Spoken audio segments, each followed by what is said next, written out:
কাকজান নৈখনত 3টা মথাউৰি বা আপোনাৰ 3 জেগাত ভাঙি থোৱা আছে। সেই পানীটো নৈ পানীটো বঢ়াৰ লগে লগে আমাৰ আমাৰ 8 নং ৱাৰ্ডৰ যিটো আমাৰ মানুহ যথেষ্ট মানুহ আছে, ইয়াত প্ৰায় 150-200 মান মানুহ আছে, প্ৰায় মানুহৰ ঘৰত মানে পানী সোমাই গৈছে।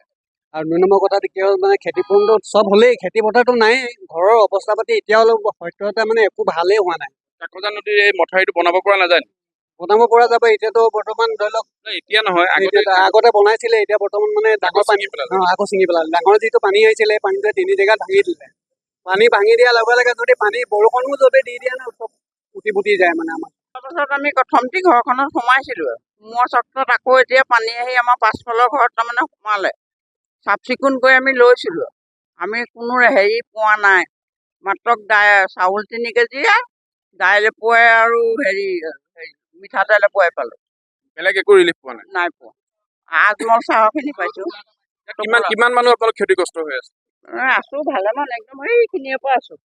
পানীটো শুকাইছিলে, এতিয়া আকৌ এই অৱস্থা কেতিয়াৰ পৰা? পানীটো শুকাইছিলে, এই অৱস্থা আপোনাৰ কালি প্ৰায় গধূলিৰ পৰা হ'ল। আপোনালোকৰ ইতিমধ্যেতো বিভিন্ন সা সামগ্ৰী নষ্টই হৈছিল, তাৰপিছত এতিয়া কেনেকে মোকাবিলা কৰিব পৰিৱেশটো? তাকে এতিয়া কি কৰোঁ জানো, আমাৰ এতিয়া চিন্তা কৰি তাকে তৎ পোৱা নাই। আমাৰ বহুত বস্তু বাহানি আপোনাৰ লোকচান হৈছে, ধৰক গৰু ছাগলী সেইবিলাক মৰিছে। চিন্তা কৰি তৎ পোৱা নাই, কি কৰে এতিয়া আমাৰ ঘৰবোৰ পানী তলতে আছে, কাপোৰ কানি উঠি গৈছে, স্কুলৰ ইউনিফৰ্ম কিতাপ ফলি উঠি গৈছে।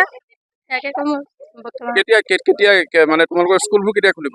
স্কুলবোৰ এতিয়ালৈকে খুলি থোৱাই আছে, বন্ধ দিয়া নাই, বন্ধ দিবলৈ আহ্বান জনাইছোঁ।